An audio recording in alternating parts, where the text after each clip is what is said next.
নমস্কার, আমি নরেন। আপনারা দেখছেন ফাইন্যান্স উইথ নরেন। যদি আমাদের ভিডিওটি ভালো লেগে থাকে অবশ্যই লাইক, কমেন্ট, শেয়ার, সাবস্ক্রাইব করবেন। এই ভিডিওটা শুধুমাত্র এডুকেশন পারপাসের জন্য, কোনো বাই এবং সেল রেকমেন্ডেশন নয়। হিন্দুস্তান এরোনটিক লিমিটেড 2018 সালে মার্চ মাসে 28 তারিখে লিস্ট হয় বিএসসি এবং এনএসসিতে। লিস্ট হওয়ার পর থেকে প্রায় 800% রিটার্ন দিয়েছে। আজকের ভিডিওর মাধ্যমে আমরা দেখব হিন্দুস্তান এরোনটিক লিমিটেড ওভারভ্যালু বা বাবেল কিনা। হিন্দুস্তান এরোনটিক লিমিটেড ইন্ডিয়ার largest public sector defence company. Hindustan এরোনটিক Limited ফ্রান্সের কোম্পানি স্যাফরানের সঙ্গে জয়েন্ট ভেঞ্চার করেছে হেলিকপ্টার প্রোডাকশন এবং সেল এবং সার্ভিসের জন্য ইন্ডিয়াতে। হিন্দুস্তান এরোনটিক লিমিটেড ইসরায়েলের কোম্পানি ইসরায়েল এরোস্পেস ইন্ডাস্ট্রির সঙ্গে জয়েন্ট ভেঞ্চার করেছে সিভিল এয়ারক্রাফট তৈরি করার জন্য। হিন্দুস্তান এরোনটিক লিমিটেড জিরো আভিয়ার সঙ্গে পার্টনারশিপ করেছে হাইড্রোজেন চালিত এয়ারক্রাফট তৈরি করার জন্য।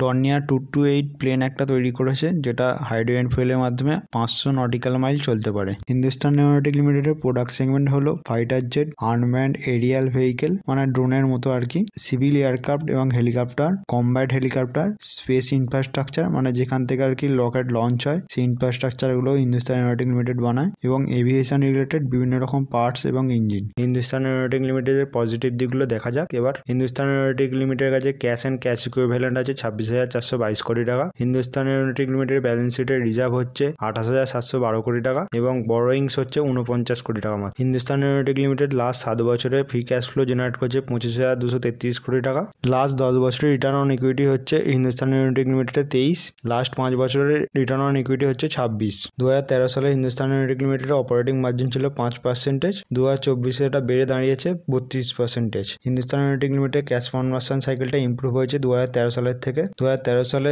850 দিন ছিল ক্যাশ কনভার্সন সাইকেলটা, 2024 সালে সেটা কমে গিয়ে দাঁড়িয়েছে 484 দিন। হিন্দুস্তান এরোনটিক লিমিটেডের 2013 সালে রিটার্ন অন ক্যাপিটাল এমপ্লয়েড ছিল 28%, 2024 সালে সেটা বাড়িয়ে দাঁড়িয়েছে 39%। হিন্দুস্তান এরোনটিক লিমিটেডের কারেন্ট অর্ডার বুক সাইজ হচ্ছে 94,000 কোটি টাকা। ম্যানেজমেন্টের গাইডেন্স অনুযায়ী বছরের শেষে অর্ডার বুকের সাইজ হবে 1,20,000 কোটি টাকা। নেক্সট 18 থেকে 36 মাসে অর্ডার বুকের সাইজ হতে পারে 1,60,000 থেকে 1,70,000 কোটি টাকা। হিন্দুস্তান এরোনটিক লিমিটেডের ওপর আমরা $1 টেস্টটা করবো এবার। ওয়ারেন বাফেট $1 টেস্টটা তৈরি করেন। $1 টেস্টার মাধ্যমে বোঝা যায় কোনো কোম্পানি $1 যদি নেট প্রফিট রিটার্ন করে তার এগেনস্টে তার মার্কেট ক্যাপিটাল কত গুণ বাড়ে আর কি। একটা এক্সাম্পলের মাধ্যমে বোঝা যাক। ধরা যাক XYZ কোম্পানিটা লাস্ট 5 বছরে নেট প্রফিট করেছে 1000 টাকা এবং কোম্পানিটা 50% প্রফিট রিটার্ন করেছে মানে 500 টাকা, এবং সেটার জন্য মার্কেট ক্যাপিটাল ইনক্রিজ হয়েছে 2000 টাকা। প্রতি 1 টাকায় কোম্পানিটা 4 টাকা মার্কেট ক্যাপিটাল আর কি ইনক্রিজ হয়েছে। আমরা এবার এই টেস্টটা হিন্দুস্তান এরোনটিক লিমিটেডের উপর করব। হিন্দুস্তান এরোনটিক লিমিটেড 2020 সাল থেকে 2024 সাল পর্যন্ত টোটাল 16,924 কোটি টাকা নেট প্রফিট রিটার্ন করেছে। এই ফিগারটা করতে গেলে আমরা যদি প্রফিট অ্যান্ড লস স্টেটমেন্টটা খুলি হিন্দুস্তান এরোনটিক লিমিটেডের 2020 সালে নেট প্রফিট ছিল হিন্দুস্তান এরোনটিক লিমিটেড 2,842 কোটি টাকা, এবং সেখান থেকে 39% ডিভিডেন্ড দিয়েছে। নিচে লেখাটা দেখতে পাচ্ছি ডিভিডেন্ড পে আউটের জায়গাটায়, মানে 61% প্রফিট রিটার্ন করেছে। এরকমভাবে যদি আমরা 5 বছরের আর্নিংকে যদি যোগ করি আমরা তাহলে 16,924 কোটি টাকা পাচ্ছি। এবার আমাদের মার্কেট ক্যাপ দরকার। হিন্দুস্তান এরোনটিক লিমিটেডের কারেন্ট মার্কেট ক্যাপ হচ্ছে 3,10,057 কোটি টাকা এবং কারেন্ট শেয়ার প্রাইস হচ্ছে 4,636 টাকা। 2020 সালে মার্চ মাসে হিন্দুস্তান এরোনটিক লিমিটেডের শেয়ার প্রাইসটা ছিল 264 টাকা। যদি আমরা 3,10,057কে 4,636 দিয়ে ডিভাইড করি, মাল্টিপ্লাইড করি 264 দিয়ে, আমরা মার্কেট ক্যাপিটালটা পাচ্ছি 17,656 কোটি টাকা। 3,10,057 থেকে যদি আমরা 17,656 বাদ দিই তাহলে আমরা 2,32,401 কোটি টাকা পাচ্ছি আর কি। $1 রেশিওটা টেস্ট করবো। 2,92,401 কোটি টাকা ডিভাইড বাই 16,924 কোটি টাকা। আমরা এখানে উত্তরটা দেখতে পাচ্ছি 17। প্রতি 1 টাকা নেট প্রফিট রিটার্ন করার জন্য হিন্দুস্তান এরোনটিক লিমিটেডের মার্কেট ক্যাপ 17 টাকা বেড়েছে। Stockholm international piece research institution অনুযায়ী ইন্ডিয়া সারা ওয়ার্ল্ডের মধ্যে সবচেয়ে বেশি ডিফেন্স ইকুইপমেন্ট ইম্পোর্ট করে। ইন্ডিয়ার মার্কেট শেয়ার হচ্ছে ডিফেন্স ইকুইপমেন্ট ইম্পোর্টে 9.8%। ওয়ার্ল্ডের মধ্যে 4th লার্জেস্ট স্পেন্ডিং করে ডিফেন্স ইকুইপমেন্টে ইন্ডিয়া। ইন্ডিয়ার গভর্নমেন্ট ইম্পোর্ট কমাতে চায় ডিফেন্স ইকুইপমেন্টের, এটা ডোমেস্টিক প্লেয়ারদের জন্য ভালো খবর। হিন্দুস্তান এরোনটিক লিমিটেডের নেগেটিভ পয়েন্টগুলো আমরা এবার দেখবো। হিন্দুস্তান এরোনটিক লিমিটেডের লাস্ট 10 বছরের সেলস গ্রোথ হচ্ছে 7%, মানে লাস্ট 10 বছরে হিন্দুস্তান এরোনটিক লিমিটেডে প্রতি বছর 7% করে সেল বেড়েছে আর কি। লাস্ট 5 বছরের সেলস গ্রোথ হচ্ছে 9% এবং লাস্ট 3 বছরের সেলস গ্রোথ হচ্ছে 10%। হিন্দুস্তান এরোনটিক লিমিটেড যে ভ্যালুয়েশনে ট্রেড করছে সেল গ্রোথের সঙ্গে কোনো ম্যাচ নেই আর কি। হিন্দুস্তান এরোনটিক লিমিটেড একটা B2G কোম্পানি, মানে বিজনেস টু গভর্নমেন্ট কোম্পানি, মানে হিন্দুস্তান এরোনটিক লিমিটেড গভর্নমেন্টের উপর ডিপেন্ড করে অর্ডারের জন্য। যদি গভর্নমেন্টের ডিফেন্স সেক্টরের উপর স্পেন্ডিং কম হয় তাহলে হিন্দুস্তান এরোনটিক লিমিটেডের উপর প্রভাব পড়তে পারে। হিন্দুস্তান এরোনটিক লিমিটেডের ব্যালেন্স শিটটা আমরা স্ক্রিনে দেখতে পাচ্ছি। ব্যালেন্স শিটে 2016 সালে আমরা বড়োইং দেখতে পাচ্ছি 80 কোটি টাকা এবং 2019 সালে আমরা বড়োইং দেখতে পাচ্ছি 4157 কোটি টাকা। এটা শুধুমাত্র গভর্নমেন্ট পেমেন্ট ডিলে করার জন্য হয়েছে। কোম্পানির নেট প্রফিট ক্যাশ ফ্লোয়ে কনভার্ট হয় না। সঙ্গে সঙ্গে 2016 থেকে 2019 অবধি যে নেট প্রফিটটা হচ্ছে সেটা ক্যাশ ফ্লোয়ে কনভার্ট হতে 2023 পর্যন্ত টাইম লেগেছে। হিন্দুস্তান এরোনটিক লিমিটেড একটা ম্যানুফ্যাকচারিং কোম্পানি। ম্যানুফ্যাকচারিং কোম্পানি সাধারণত নেট প্রফিটের 60 থেকে 70% ক্যাশ ফ্লোয়ে কনভার্ট হয়। সেম ইয়ারেই 2024 সালের পর থেকে আমরা দেখতে পাচ্ছি যেটা নেট প্রফিট হয়েছে সেটাই ক্যাশ ফ্লোয়ে কনভার্ট হয়েছে। গভর্নমেন্টের যখন ব্যালেন্স শিটের প্রবলেম থাকবে তখন ডিফেন্স কোম্পানিগুলোতে পেমেন্ট ডিলে আসতে পারে। এটা একটা ডিফেন্স ইন্ডাস্ট্রির জন্য নেগেটিভ দিক এবং হিন্দুস্তান এরোনটিক লিমিটেডের জন্য নেগেটিভ দিক। বাজেটে ডিফেন্সের উপর অ্যালোকেশন ছিল 2020 সালে 2.88, 2021 সালে 2.66, 2022 সালে 2.21, 2023 সালে 1.97, 2024 সালে 1.89। অতএব এই ট্রেন্ডটা দেখে বোঝা যাচ্ছে বাজেটের ডিফেন্সের উপর অ্যালোকেশন আস্তে আস্তে কমছে।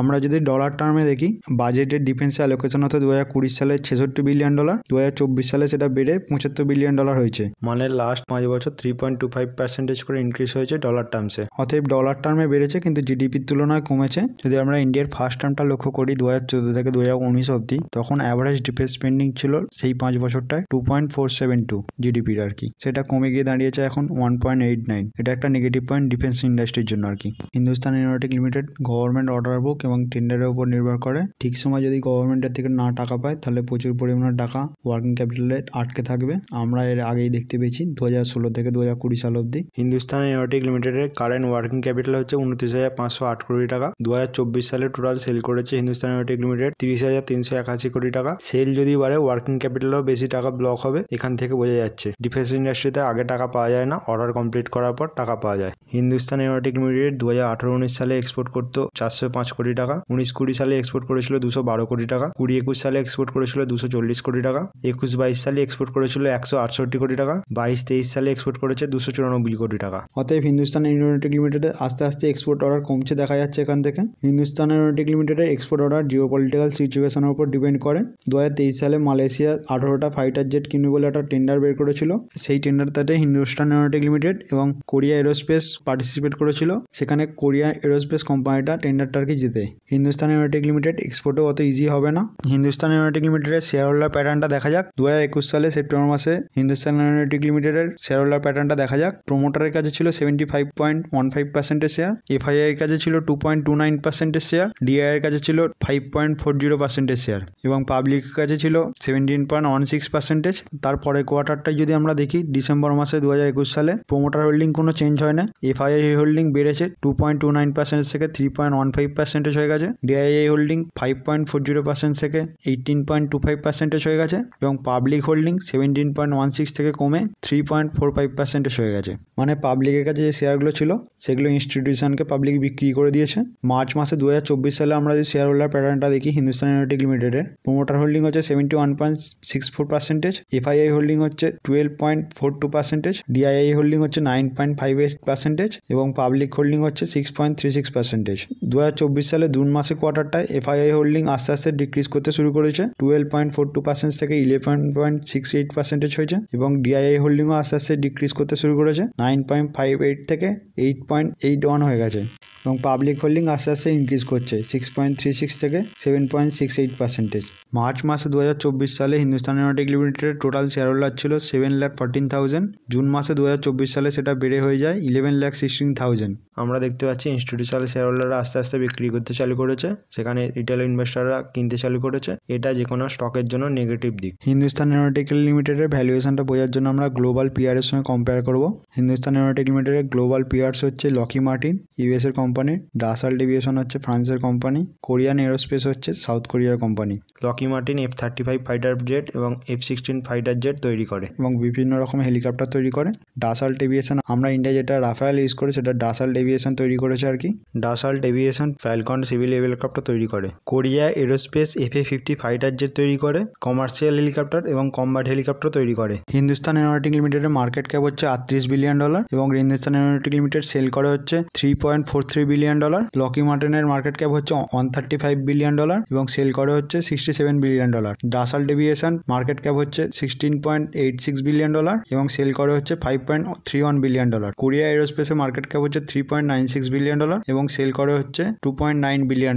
আমরা যদি প্রাইস টু সেল অনুযায়ী দেখতে চাই তাহলে সবচেয়ে বেশি এক্সপেন্সিভ হচ্ছে হিন্দুস্তান এরোনটিক লিমিটেড। হিন্দুস্তান এরোনটিক লিমিটেডের প্রাইস টু সেল হচ্ছে 10.17, লকহিড মার্টিনের প্রাইস টু সেল হচ্ছে 1.89, ডাসাল্ট এভিয়েশনের প্রাইস টু সেল হচ্ছে 2.85, কোরিয়া এরোস্পেসের প্রাইস টু সেল হচ্ছে 1.27। এবার আমরা পি রেশিওটা দেখবো। হিন্দুস্তান এরোনটিক লিমিটেডের পি রেশিও হচ্ছে 38, লকহিড মার্টিনের পি রেশিও হচ্ছে 19.96, ডাসাল্ট এভিয়েশনের পি রেশিও হচ্ছে 18.33, কোরিয়া এরোস্পেসের পি রেশিও হচ্ছে 19.81। আমরা যদি পি রেশিও অনুযায়ী দেখি, পি রেশিও অনুযায়ী সবচেয়ে বেশি এক্সপেন্সিভ স্টক হচ্ছে হিন্দুস্তান এরোনটিক লিমিটেড। এবার আমরা প্রাইস টু বুক রেশিওটা দেখবো। Hindustan এরোনটিক Limited price to book ratio হচ্ছে 10.75, লকহিড মার্টিনের প্রাইস টু সেল হচ্ছে 21.77, ডাসাল্ট এভিয়েশনের প্রাইস টু বুক হচ্ছে 2.5, কোরিয়া এরোস্পেসের প্রাইস টু বুক হচ্ছে 3.21। প্রাইস টু বুক অনুযায়ী সবচেয়ে এক্সপেন্সিভ স্টক হচ্ছে লকহিড মার্টিন। আমরা এবার দেখবো কোম্পানিগুলো কত পরিমাণ লোন নিয়েছে। হিন্দুস্তান এরোনটিক লিমিটেডের কারেন্ট বরোয়িং হচ্ছে $5.5 মিলিয়ন, লকহিড মার্টিন লোন নিয়েছে $19 বিলিয়ন, ডাসাল্ট এভিয়েশনের লোন হচ্ছে $0.29 বিলিয়ন, কোরিয়া এরোস্পেসের লোন হচ্ছে $0.91 বিলিয়ন।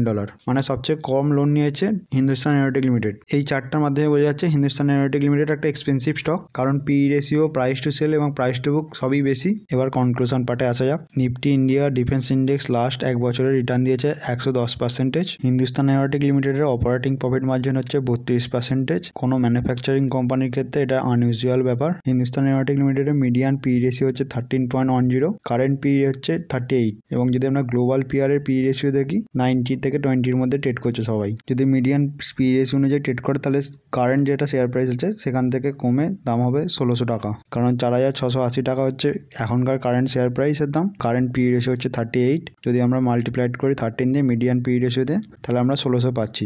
হিন্দুস্তান এরোনটিক লিমিটেডের median price to book ratio হচ্ছে 2.8, কারেন্টলি ট্রেড করছে 10-এর উপরে। হিন্দুস্তান এরোনটিক লিমিটেডের প্রাইস টু সেল রেশিও হচ্ছে 1.8, কারেন্টলি 10-এর উপরে ট্রেড করছে।